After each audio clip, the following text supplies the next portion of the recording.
ಎಲ್ಲರಿಗೂ ನಮಸ್ಕಾರ. ನಾನು ಶ್ರೀಮತಿ ಸುರೇಖಾ ಮುಳುಗುಂದ್ ಧಾರವಾಡದಿಂದ, ಹಾಗೂ ನಮ್ಮ ಚಾನಲ್ ಅಂದರೆ ಮುಳುಗುಂದ್ ಮಾಧುರ್ಯಕ್ಕೂ ಕೂಡ ನಿಮ್ಮನ್ನು ಸ್ವಾಗತವನ್ನು ಬಯಸ್ತೀನಿ. ನಾವು 3S ಗ್ರೂಪ್ ಅಂದರೆ ಶ್ರೀ ಶಂಕರ ಸ್ತವಕೃಪಾ ಎಂಬ ಫ್ರೀ ಆನ್ಲೈನ್ ಕ್ಲಾಸಸ್ನ ನಡೆಸ್ತಾ ಬಂದೀವಿ. ಇದರಲ್ಲಿ ಶ್ರೀ ಶಂಕರ ಭಗವತ್ಪಾದರ ಕೃತಿಗಳನ್ನು ಕಲಿಕಾ ಪದ್ಧತಿಯಲ್ಲಿ ಹೇಳಿಕೊಡಲಾಗ್ತದೆ.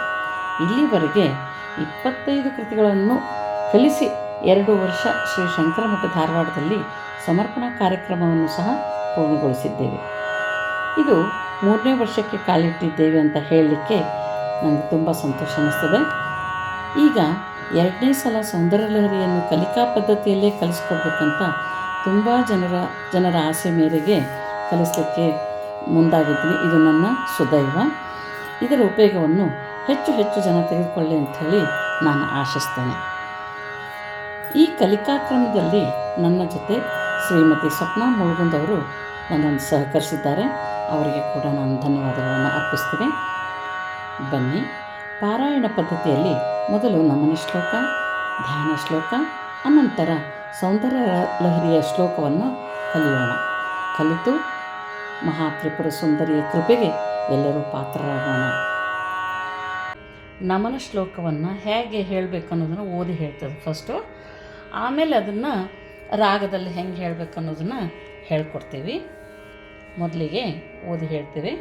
ಸೌಂದರ್ಯ ಲಹರಿ ಕರ್ತ್ರೆ ಸರ್ವಮಂಗಲದಾಯಿನೇ ಶಂಕರಾಚಾರ್ಯವರ್ಯಾಯ ಯತಿರಾಜಾಯ ತೇ ನಮಃ. ಸೌಂದರ್ಯ ಲಹರಿ ಕರ್ತ್ರೆ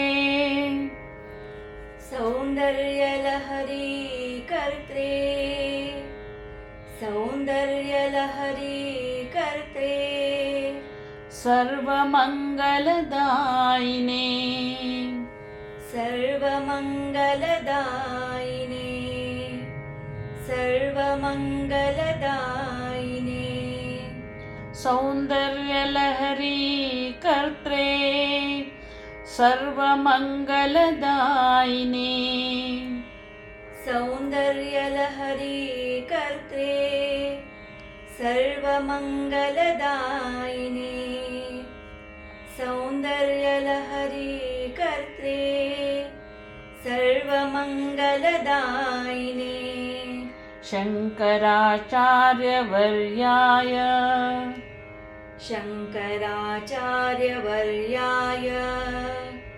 शंकराचार्यवर्याय यतिराजाय ते नमः. यतिराजाय ते नमः. यतिराजाय ते नमः. शंकराचार्यवर्याय यतिराजाय ते नमः. शंकराचार्यवर्याय यतिराजाय ते नमः. शंकराचार्यवर्याय यतिराजाय ते नमः. सौंदर्य लहरी कर्त्रे सर्वमंगलदायिने शंकराचार्यवर्याय यतिराजाय ते नमः. सौंदर्य लहरी कर्त्रे सर्वमंगलदायिने शंकराचार्यवर्याय यतिराजाय ते नमः. सौंदर्य लहरी कर्त्रे सर्वमंगलदायिने शंकराचार्यवर्याय यतिराजाय ते नमः. ಸೌಂದರ್ಯ ಲಹರಿಯ ಧ್ಯಾನ ಶ್ಲೋಕವನ್ನು ಹೇಗೆ ಹೇಳಬೇಕು ಅಂತ ಅನ್ನೋದಕ್ಕಿಂತ ಮುಂಚೆ ಮೊದಲು ಸಾಹಿತ್ಯವನ್ನು ನೋಡೋಣ. ಲೌಹಿತ್ಯ ನಿರ್ಜಿತ ಜಪಾಕುಸುಮ ಅನುರಾಗಾಂ, ಅದನ್ನು ಪೂರ್ತಿ ಕೂಡಿಸಿ ಹೇಳಿದಾಗ ಜಪಾ ಕುಸುಮಾನುರಾಗಾಂ ಅಂತ ಆಗ್ತದೆ. ಪಾಶಾಂಕುಶೌ ಧನುರಿಷು ನಪಿ ಧಾರಯಂತೀಂ ತಾಮ್ರೇಕ್ಷಣಾಂ ಅರುಣಮಾಲ್ಯ ವಿಶೇಷಭೂಷಾಂ ತಾಂಬೂಲಪೂರಿತಮುಖೀಂ ತ್ರಿಪುರಾಂ ನಮಾಮಿ. ನಂತರ ಇದನ್ನು ರಾಗದಲ್ಲಿ ಹೆಂಗೆ ಹೇಳಬೇಕು ಅನ್ನೋದನ್ನು ಹೇಳಿಕೊಡ್ಲಾಗ್ತದೆ. ಲೌಹಿತ್ಯ ನಿರ್ಜಿತ ಜಪಾ ಕುಸುಮಾನುರಾಗಾಂ ಲೌಹಿತ್ಯ ನಿರ್ಜಿತ ಜಪಾ ಕುಸುಮಾನುರಾಗಾಂ ಲೌಹಿತ್ಯ ನಿರ್ಜಿತ ಜಪಾ ಕುಸುಮಾನುರಾಗಾಂ ಪಾಶಾಂಕುಶೋ ಧನುರಿಷು ನಪಿ ಧಾರಯಂತೀಂ ಪಾಶಾಂಕುಶೋ ಧನುರಿಷು ನಪಿ ಧಾರಯಂತೀಂ ಪಾಶಾಂಕುಶೋ ಧನುರಿಷು ನಪಿ ಧಾರಯಂತೀಂ ತಾಮ್ರೇಕ್ಷಣಾಂ ಅರುಣಮಾಲ್ಯ ವಿಶೇಷಭೂಷಾಂ ತಾಮ್ರೇಕ್ಷಣಾಂ ಅರುಣಮಾಲ್ಯ ವಿಶೇಷಭೂಷಾಂ ತಾಮ್ರೇಕ್ಷಣಾಂ ಅರುಣಮಾಲ್ಯ ವಿಶೇಷಭೂಷಾಂ ತಾಂಬೂಲಪೂರಿತಮುಖೀಂ ತ್ರಿಪುರಾಂ ನಮಾಮಿ ತಾಂಬೂಲಪೂರಿತಮುಖೀಂ ತ್ರಿಪುರಾಂ ನಮಾಮಿ ತಾಂಬೂಲಪೂರಿತಮುಖೀಂ ತ್ರಿಪುರಾಂ ನಮಾಮಿ. ಲೌಹಿತ್ಯ ನಿರ್ಜಿತ ಜಪಾ ಕುಸುಮಾನುರಾಗಾಂ ಪಾಶಾಂಕುಶೌ ಧನುರಿಷು ನಪಿ ಧಾರಯಂತೀಂ ಲೌಹಿತ್ಯ ನಿರ್ಜಿತ ಜಪಾ ಕುಸುಮಾನುರಾಗಾಂ ಪಾಶಾಂಕುಶೋ ಧನುರಿಷು ನಪಿ ಧಾರಯಂತೀಂ ಲೌಹಿತ್ಯ ನಿರ್ಜಿತ ಜಪಾ ಕುಸುಮಾನುರಾಗಾಂ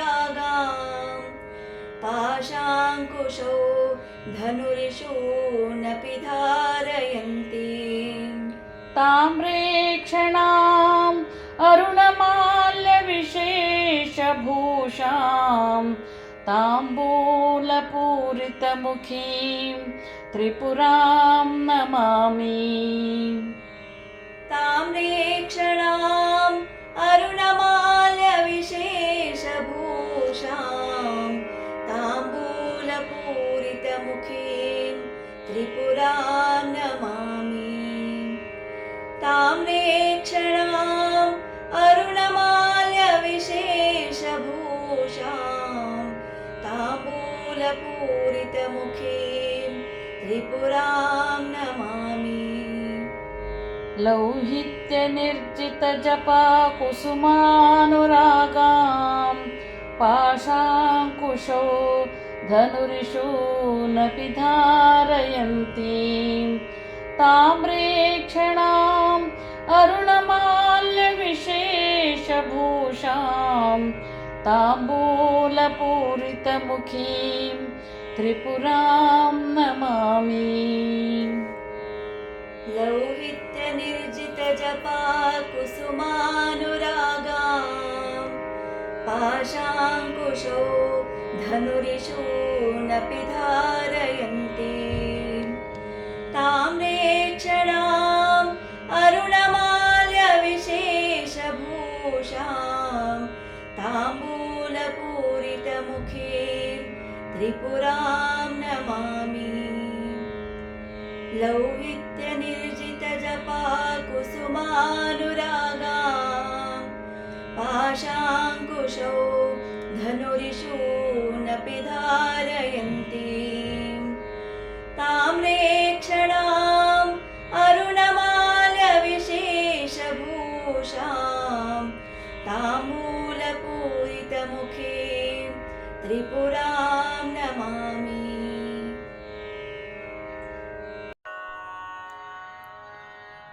ಬನ್ನಿ, ಸೌಂದರ್ಯಲಹರಿಯ ಈ ಶ್ಲೋಕವನ್ನು ಕಲಿಯೋಕ್ಕಿಂತ ಮುಂಚೆ ಶ್ಲೋಕದ ಸಾಹಿತ್ಯವನ್ನು ಓದಿ ಹೇಳಿದ ನಂತರ ಶ್ಲೋಕವನ್ನು ರಾಗದಾಗಿ ಹೇಗೆ ಹೇಳಬೇಕು ಅನ್ನೋದನ್ನು ಕಲಿಯೋಣಂತ. ನೀವು ಸಹ ಮತ್ತೆ ಮತ್ತೆ ಪುನರಾವರ್ತಿಸೋದ್ರಿಂದ ನಿಮಗೆ ಕಲೀಲಿಕ್ಕೆ ಭಾಳ ಅನುಕೂಲ ಆಗ್ತದೆ. ಇನ್ನೊಂದು ವಿಷಯ ನಿಮ್ಗೆ ಹೇಳಬೇಕಂದ್ರೆ, ವಿಸರ್ಗ ಇದ್ದಾಗ ಅರ್ಧ ಹಕಾರವನ್ನು ಉಚ್ಚರಿಸ್ಬೇಕಾಗ್ತದೆ ಮತ್ತು ವಿಸರ್ಗದ ಮುಂದಿನ ಅಕ್ಷರನ ಒತ್ತಿ ಹೇಳಬೇಕಾಗ್ತದೆ. ಇದಲ್ಲದೆ ಎಲ್ಲೆಲ್ಲಿ ಅಲ್ಪಪ್ರಾಣ, ಮಹಾಪ್ರಾಣ, ದೀರ್ಘ ಮತ್ತು ಹ್ರಸ್ವ ಇರ್ತದೋ ಅದನ್ನು ಗಮನದಾಗ ಇಟ್ಕೊಂಡು ಶ್ಲೋಕನ ಹೇಳಬೇಕಾಗ್ತದೆ. ಬನ್ನಿ ನಮ್ಮ ಕಲಿಕಾ ಪದ್ಧತಿಯ ಸೌಂದರ್ಯ ಲಹರಿಯ ಈ ಶ್ಲೋಕವನ್ನು ಕಲಿಯೋಣಂತ. ಮೊದಲು ಸಾಹಿತ್ಯವನ್ನು ನೋಡೋಣ. ತ್ವದನ್ಯಃ ಪಾಣಿಭ್ಯಾಂ, ತ್ವದನ್ಯಃ ಅಲ್ಲಿ ವಿಸರ್ಗ ಇದೆ. ಪಾಣಿಭ್ಯಾಂ ಭಾ ಮಹಾಪ್ರಾಣ. ಅಭಯ ವರದೋ ದೈವತಗಣಃ, ಅಭಯ ಭ ಮಹಾಪ್ರಾಣ, ವರದೋ ದೋ ದೀರ್ಘ, ದೈವತಗಣಃ ಮತ್ತು ವಿಸರ್ಗ ಇದೆ. ತ್ವದನ್ಯಃ ಪಾಣಿಭ್ಯಾಂ ಅಭಯ ವರದೋ ದೈವತಗಣಃ. ತ್ವಮೇಕ ಮೇ ದೀರ್ಘ, ತ್ವಮೇಕ ನೈವಾಸಿ ಪ್ರಕಟಿತವರ ಭೀತ್ಯಭಿನಯ, ಭೀ ಮಹಾಪ್ರಾಣ ಮತ್ತು ದೀರ್ಘ ಎರಡು ಇದೆ. ಭಯಾತ್ರಾತುಂ ದಾತುಂ, ಭಯಾತ್ರಾತುಂ ಭ ಮತ್ತು ಮಹಾಪ್ರಾಣ. ಫಲಮಪಿ ಚ ವಾಂಛ ಸಮಧಿಕಂ, ಫಲಮಪಿ ಫ ಮಹಾಪ್ರಾಣ, ವಾಂಛಾ ಛ ಮಹಾಪ್ರಾಣ, ಸಮಧಿಕಂ ಧಿ ಮಹಾಪ್ರಾಣ. ಶರಣ್ಯೇ ದೀರ್ಘ, ಲೋಕಾನಾಂ ಲೋ ಮುಂದೆ ದೀರ್ಘ ಇದೆ, ಜಾಸ್ತಿ ಎಳಿಬಾರ್ದು. ಲೋಕಾನಾಂ ತವ ಹಿ ಚರಣಾವೇವ ನಿಪುಣೌ, ವೇ ಮುಂದೆ ದೀರ್ಘ ಇದೆ. ಚರಣಾವೇವ ನಿಪುಣೌ. ಬನ್ನಿ ಇದನ್ನು ರಾಗದಲ್ಲಿ ಹೇಗೆ ಹೇಳೋದು ಅಂಥೇಳಿ ತಿಳಿಯೋಣಂತ. ತ್ವದನ್ಯಃ ಪಾಣಿಭ್ಯಾಂ, त्वदन्यः पाणिभ्यां, त्वदन्यः पाणिभ्याम् ಅಭಯವರದೋ ದೈವತಗಣಃ, अभयवरदो दैवतगणः, अभयवरदो दैवतगणः. ತ್ವದನ್ಯಃ ಪಾಣಿಭ್ಯಾಂ ಅಭಯವರದೋ ದೈವತಗಣಃ. त्वदन्यः पाणिभ्याम् अभयवरदो दैवतगणः. त्वदन्यः पाणिभ्याम् अभयवरदो दैवतगणः. त्वमेका नैवासि, त्वमेका नैवासि, त्वमेका नैवासि प्रकटितवराभीत्यभिनया, प्रकटितवराभीत्यभिनया, प्रकटितवराभीत्यभिनया. त्वमेका नैवासि प्रकटितवराभीत्यभिनया, त्वमेका नैवासि प्रकटितवराभीत्यभिनया, त्वमेका नैवासि प्रकटितवराभीत्यभिनया. भयात्रातुं दातुं, भयात्रातुं दातुं, भयात्रातुं दातुं फलमपि च वाञ्छासमधिकम्, फलमपि च वाञ्छासमधिकम्, फलमपि च वाञ्छासमधिकम्. भयात्रातुं दातुं फलमपि च वाञ्छासमधिकम्, भयात्रातुं दातुं फलमपि च वाञ्छासमधिकम्,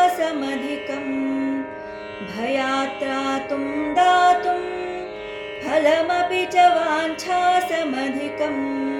शरण्ये लोकानां, शरण्ये लोकानां, शरण्ये लोकानां तव हि चरणावेव निपुणौ, तव हि चरणावेव निपुणौ, तव हि चरणावेव निपुणौ. शरण्ये लोकानां तव हि चरणावेव निपुणौ, शरण्ये लोकानां तव हि चरणावेव निपुणौ शरण्ये लोकानां तव हि चरणावेव निपुणौ त्वदन्यः पाणिभ्याम् अभयवरदो दैवतगणः त्वमेका नैवासि प्रकटितवराभीत्यभिनया त्वदन्यः पाणिभ्याम् अभयवरदो दैवतगणः त्वमेका नैवासि प्रकटितवराभीत्यभिनया त्वदन्यः पाणिभ्याम् अभयवरदो दैवतगणः त्वमेका नैवासि प्रकटितवराभीत्यभिनया भयात्रातुं दातुं फलमपि च वाञ्छासमधिकं शरण्ये लोकानां तव हि चरणावेव निपुणौ भयात्रातुं दातुं फलमपि च वाञ्छासमधिकं शरण्ये लोकानां तव हि चरणावेव निपुणौ भयात्रातुं दातुं फलमपि च वाञ्छासमधिकं शरण्ये लोकानां तव हि चरणावेव निपुणौ त्वदन्यः पाणिभ्याम्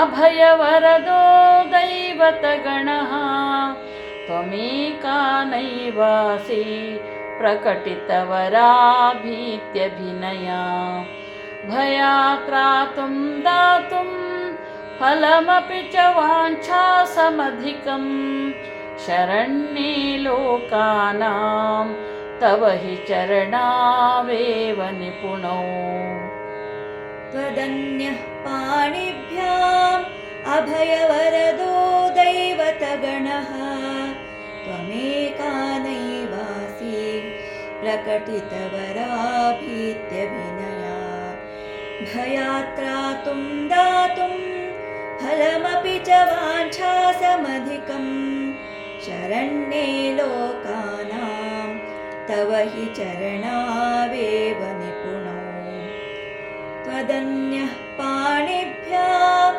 अभयवरदो दैवतगणः त्वमेका नैवासि प्रकटितवराभीत्यभिनया भयात्रातुं दातुं फलमपि च वाञ्छासमधिकं शरण्ये लोकानां तव हि चरणावेव निपुणौ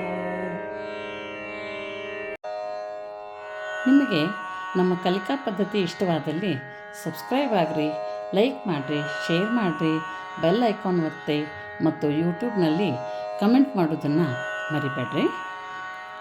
ಇನ್ನು ಶ್ರೀ ಭಗವತ್ಪಾದರ ಅದ್ಭುತವಾದ ಹಾಗೂ ಮೇರುಕೃತಿಯಾದ ಸೌಂದರ್ಯ ಲಹರಿಯ 100 ಶ್ಲೋಕಗಳ ಅರ್ಥ ವಿವರಣೆ, ಜಪಸಂಖ್ಯೆ, ಫಲ, ಪರಿಹಾರ ಹಾಗೂ ನೈವೇದ್ಯಗಳ ಬಗ್ಗೆ ತಿಳಿಯಲು ನೀವು ಮಾಡಬೇಕಾದದಿಷ್ಟೇ.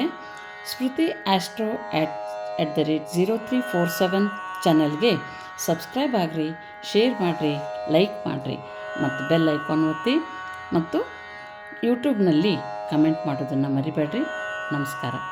ಸರ್ವೇ ಜನಾಃ ಸುಖಿನೋ ಭವಂತು.